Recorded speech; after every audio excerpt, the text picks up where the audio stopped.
Howdy everybody, Big Fat Plus here. Welcome back to the BygMan Plays Planescape Torment, requested by Bormac. When that's left off, yeah, I did a job to try and get a certain loan shark locked up, but failed to press some information from a guy to get him locked up, so instead I just killed him outright. But anyway, now we're going to go into Strange Building. Appears to be a coffin maker shop. Sign about the door has the slogan, "Engineer for Eternity," clearly written upon it. Yes, where are we going to? My lungs feel like a chimney.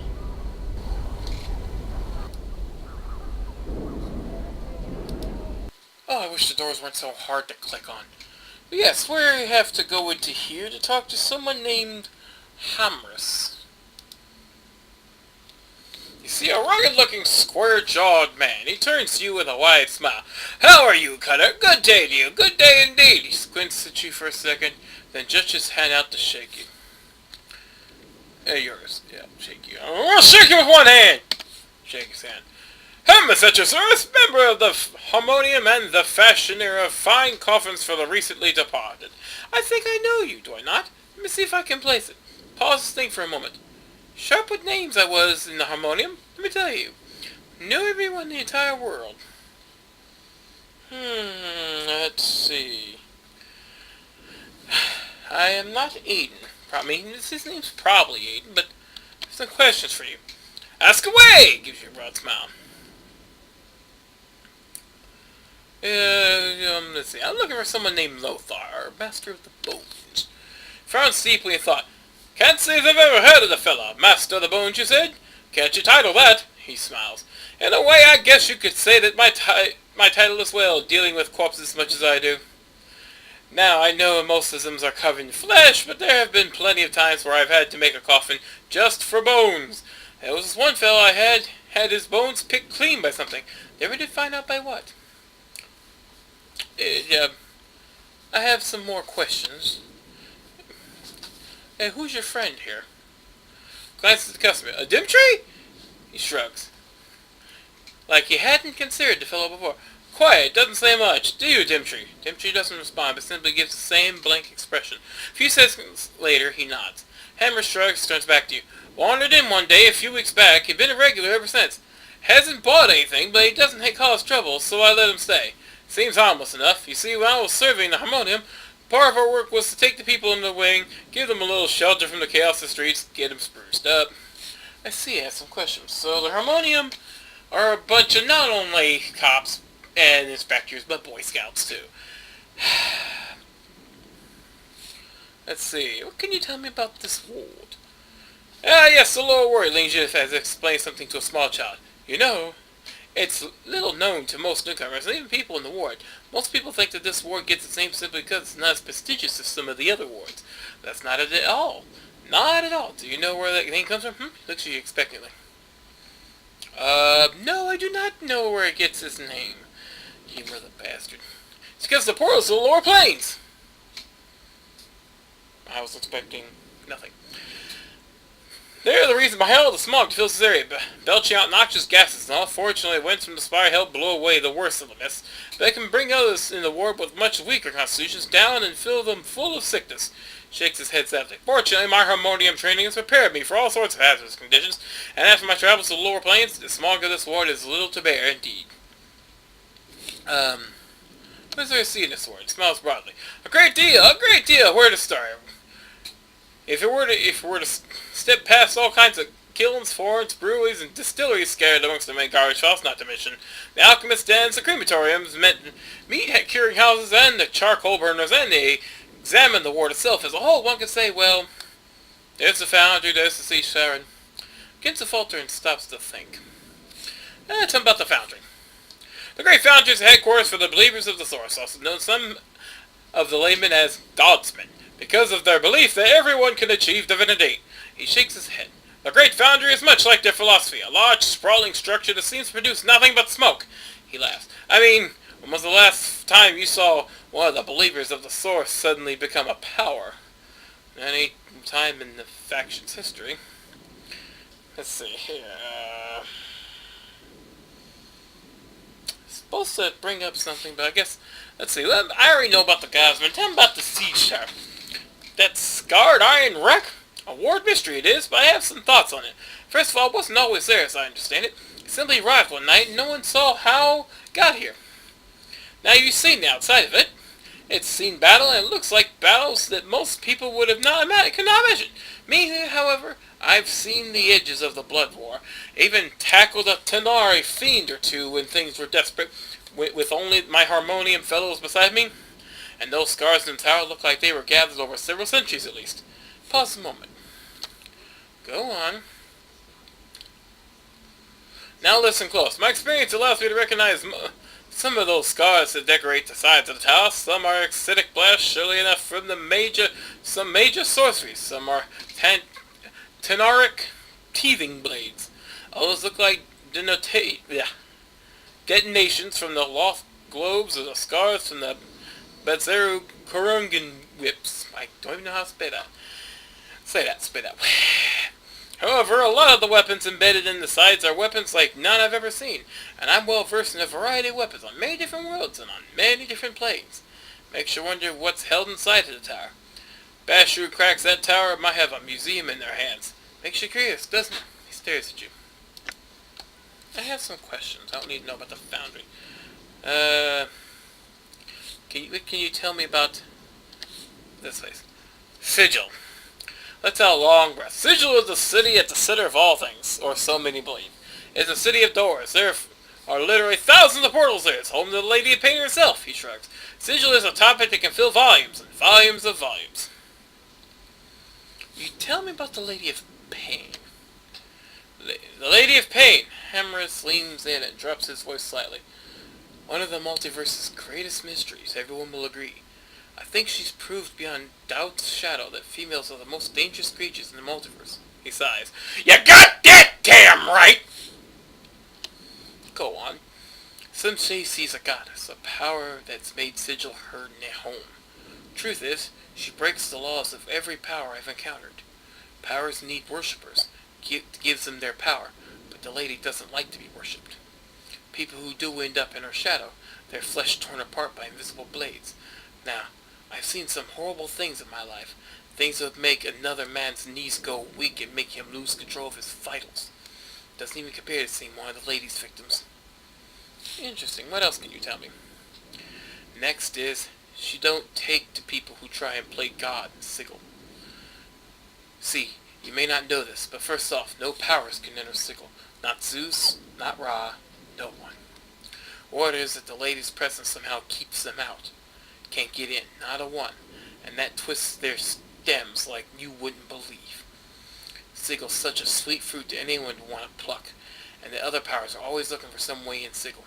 They haven't succeeded. Go on. Well, it goes beyond that. Not only does the lady keep them out, she keeps anybody inside the city from harming it. Certainly she has kept help from our faction, the Harmonium, since we like order. But every once in a while, a foolish bastard takes it into their head to start fighting on the streets of the city. Maybe decide to kill a few Dabas, brew up some chaos, or start casting mass destruction spells. Not a good thing. Makes the lady upset. Doesn't like to see her city hurt. She'll kill you, or maze you, for doing such. Hey, maze you? You haven't heard of the mazes? He looks at you condescendingly. You are green. The lady's got extra-dimensional prisons she can place special offenders in. You see, she takes little bits of Sigil, shapes them into mazes, and cuts them off from Sigil. You'll be walking home one night, or be stepping through an archway near your home. Suddenly everything changes. You won't be in the place you remember. You'll be trapped. Chance is that there is one way to get out of each maze, but you'll be dead and gone before you tumble onto the dark of how to escape. I must be going. Now, this motherfucker's supposed to... Hey, Jim Tree. It's a tall, slender man with glass-eye expression. He seemed engrossed in some tale the shopkeeper trailing. Occasionally, he nods his head, but makes no comment at all. Greetings! Man turns to you slightly, greeting, just enough to acknowledge your presence. Notices he is a little pale of complexion, rather gaunt-looking. He is giving you a blank stare. The shopkeeper does not seem to notice any of this and continues with his stream of useless prattle. Are you okay? The man continues to stare at you and slowly nods. Wait for any further response, but he says nothing, only stares. About to turn away in frustration when you think you notice a strange, musty odor about the man. Step closer and sniff.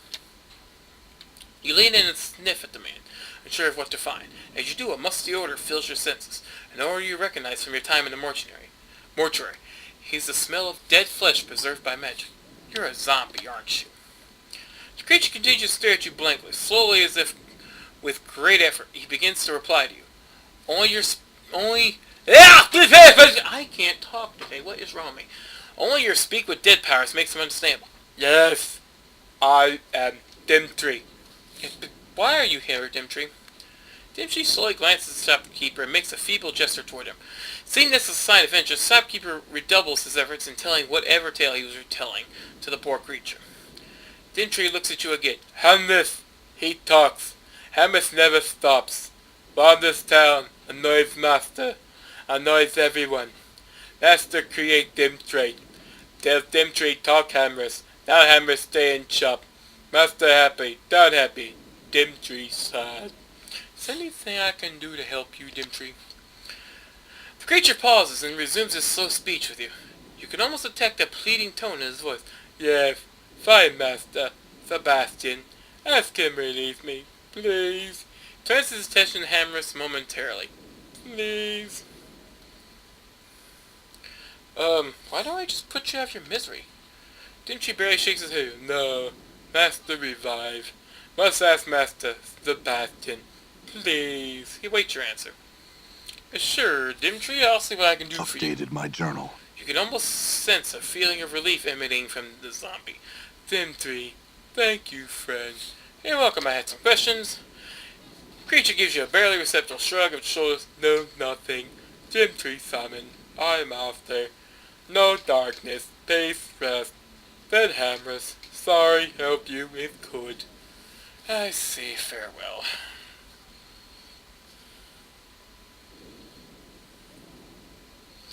Okay. Let's see. I'm supposed to... Let me go ahead and save. And that's not the right number. Okay, dude, you're supposed to bring up something.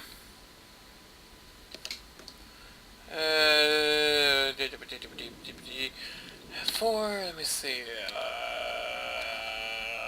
Mr. Portals. Have some questions. Okay, you're not... Well, it seems that while the walkthrough says that he's supposed to bring up something about the secret tomb in the Trial Nations,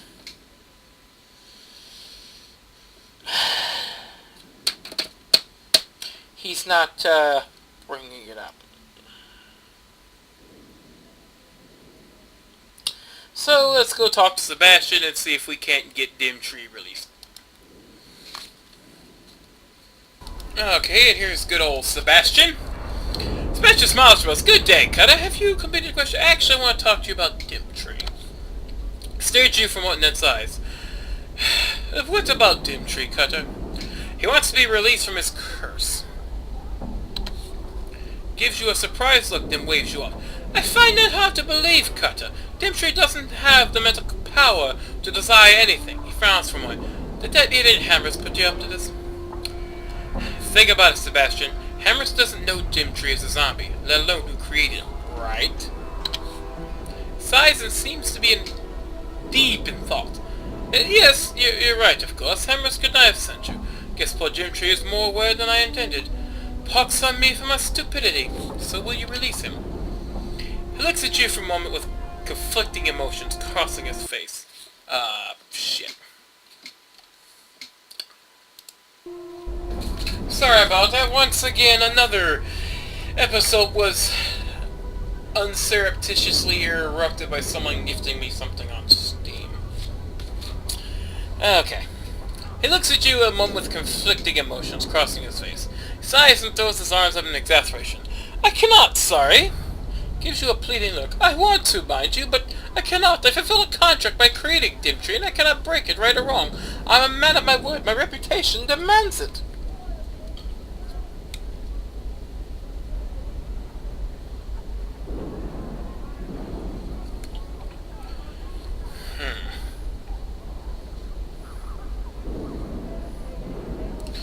Okay, I understand your dilemma, Luigi. Can I release him instead?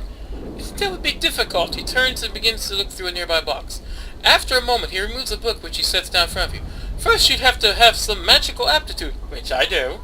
Second, you'd have to be able to properly speak the words you find on page 23 of this book. Go on. Last, you'd have to touch Dimtree just as you feel the power of the words culminate within you.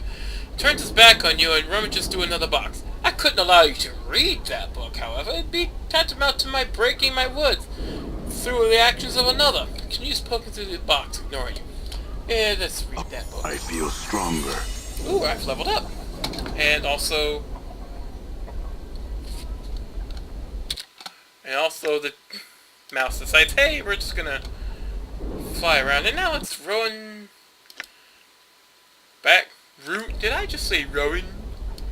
Let's get back to Dimtree and help his poor self. Since obviously that didn't happen with a little bit of history there, so instead, hey, Dimtree, how you doing? Dimtree turns to face you slightly as you brush.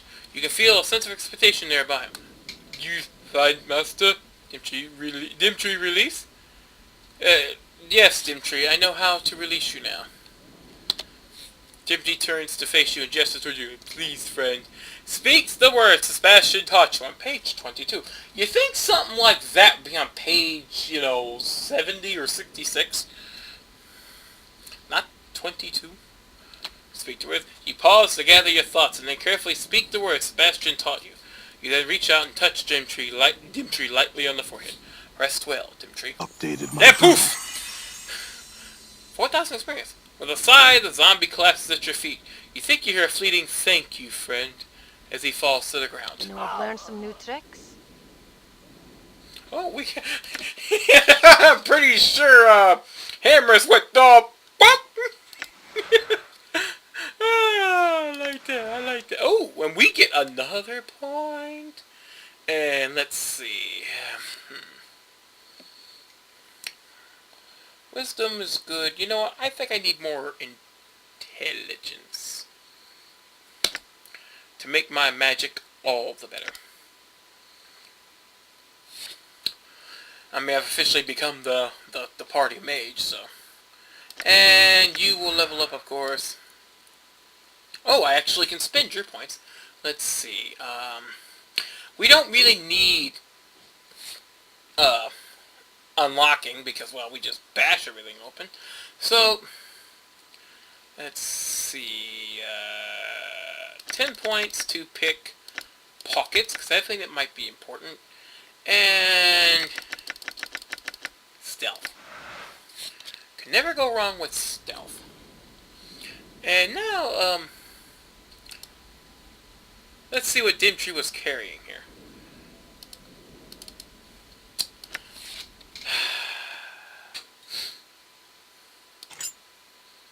Here, could you? Yes, because I'm carrying a lot extra junk. Cause yeah.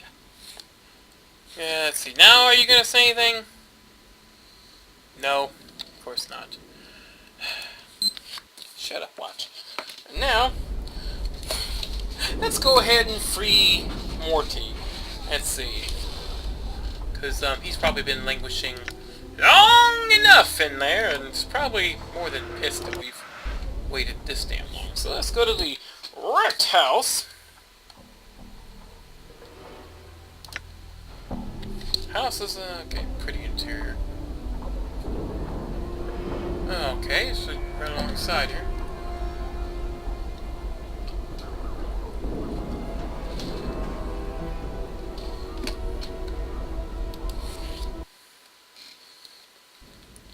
And it would. This is a wrecked house. What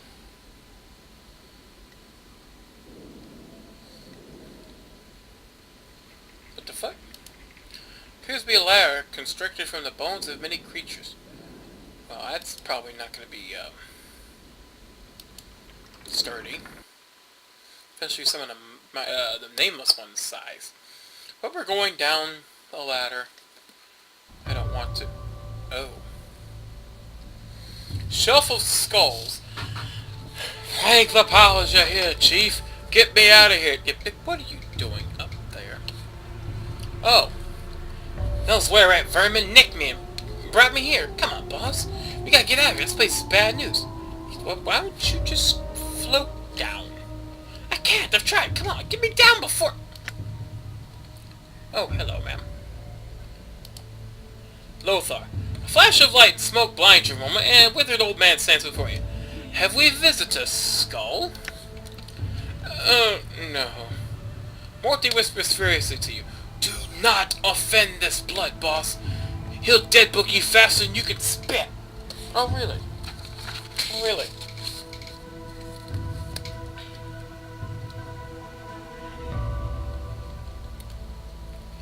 Let's see. The old man ignores Morte.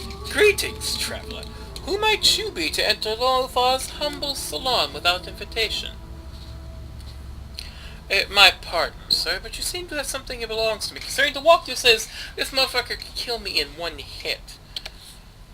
Lovely. Yes, what might that be? Us. My friend Morte wound up on your shelf. Do you want that shuddering skull with half the grace and manners of any ordinary creature? Give me a greater skull in return, if you wish it back.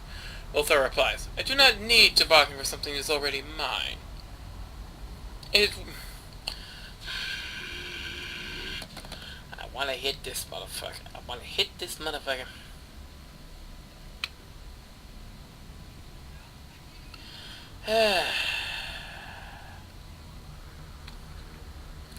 Okay, where can I find a greater skull? As he gives me a whole paragraph.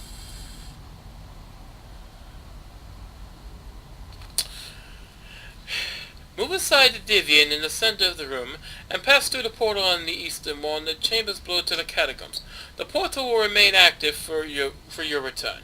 In the catacombs, many skulls. One of great value lies within the interred crypts of the Dustmen, beyond the drowned nations. Bring that skull to me, as my were-rat minions have failed to do, and I will see to it that your friend is returned to you.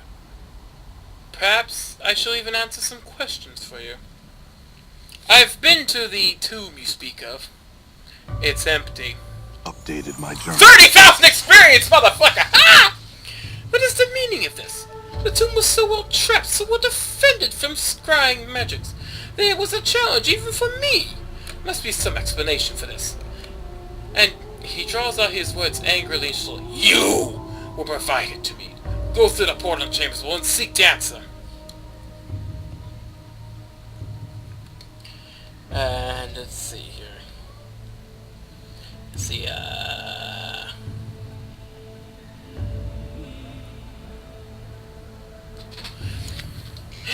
It was my own tomb. Your tomb?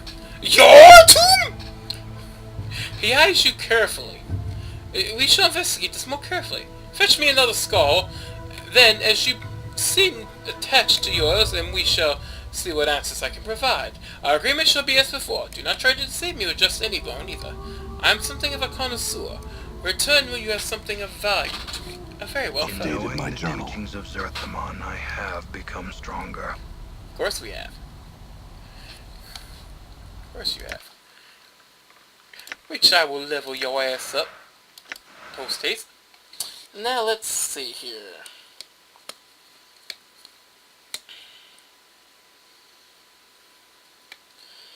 And let's see.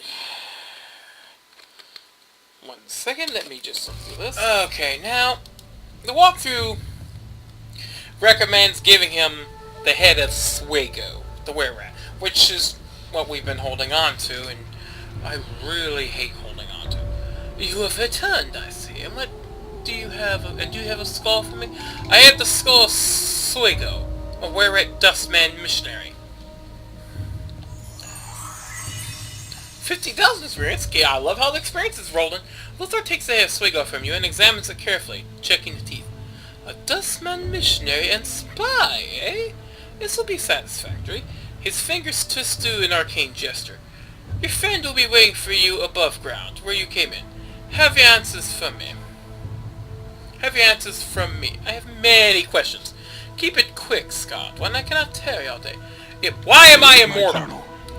Your mortality, your soul, if you will, that which allows you to live and die, is gone from you. It was stripped from you by magical means, by the night hag Ravel puzzle well.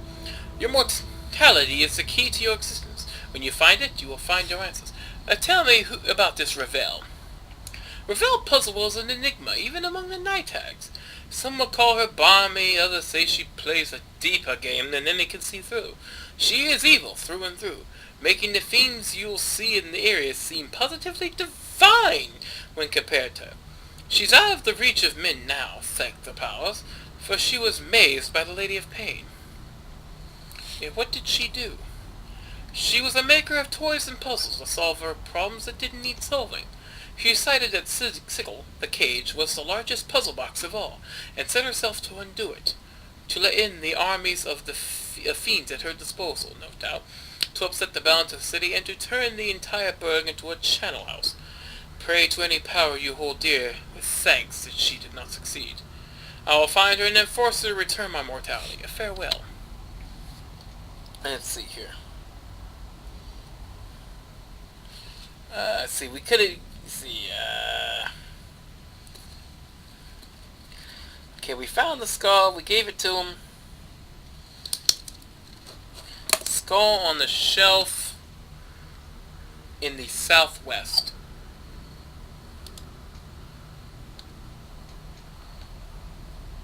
The skull exhales languorously and speaks in a sultry voice. Why do you disturb my rest? There's been so much happening as of late, and while I welcome the sensation, I must confess to desiring the sense of quiet. Tell me about yourself. I was, ocean before the storm, a sensate. Now alas, I am merely decoration. A sensate? What's that? A sensate is a member of the Society of Sensation, one of the factions of Sigil, located in the civic feast hall of the Clerk's Ward, which holds that the universe can be understood and manipulated only through the senses, and therefore we should accumulate as many varied experiences as possible. I believe I've reached the quota on sitting on a dusty shelf. My boredom threshold is low. Can I do anything for you? No, but you're kind to ask.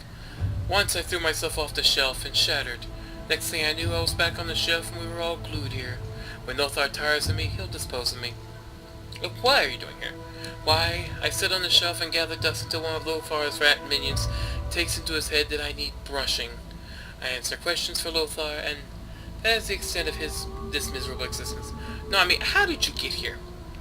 It's a long story that has to do with Ravel Puzzleworth, the night hag. Would you care to hear the whole story? Why, yes, I need to get that bitch. Very well. I was working in the Civic Fest Hall, the headquarters of the Sensates and the Sensoriums. Ravel Puzzlewell, may the powers curse her black soul, had been coming here to find answers to riddles she had encountered. She was a masterful solver of puzzles, those that left our best minds baffled, but were but gauze to the force of her reason. Yet she had found difficulties that required outside answers. I heard that she was there to unlock the secrets of Sigil itself. Yeah, go on. Shut up, watch. Horribly ugly she was, taking no pains to use her magic to disguise her form, as I've heard she does, or rather did, from time to time, and that fiendish exterior frightened off many a potential factioner. Still, I had to ask her what she was about, and whether she could teach me what she knew. Sounds like it could have been a mistake. It was. She offered me a bargain, for she dwelt and dealt in riddles. If she were to answer my questions, I must agree to answer one of hers. If I missed the answer, my life was hers. I agreed. She told me she intended to unlock the puzzle of the cage, to open it all who wished to enter, powers, fiends, celestials, modrons, and slidey, not to mention any inner plane beings who chose to come along. The most important part of her was that all should know that the mystery that had baffled them for so long was unraveled by Ravel. And what happened next? She asked her question. I could not answer it, though she assumed me the answer was plain as the nose on her face. My fellow sensates found me screaming in the Centaurium when they arrived the next morning. I begged them to kill me, and they complied. None ever suggested that I relished the new experience. So horrible was it? And here I am. Now I must rest. And what was the question? Updated my journal. 2000. Ooh. It was, how does one change the nature of a man? I thought hard on her answer, said, with love. She said all people love themselves too much to be changed by something as simple as love. And then I must rest now. In the back of your mind, you seem to see a hook-nosed figure with ebon skin asking you a similar question, but you cannot remember your answer. So is there anything else I really need to ask her?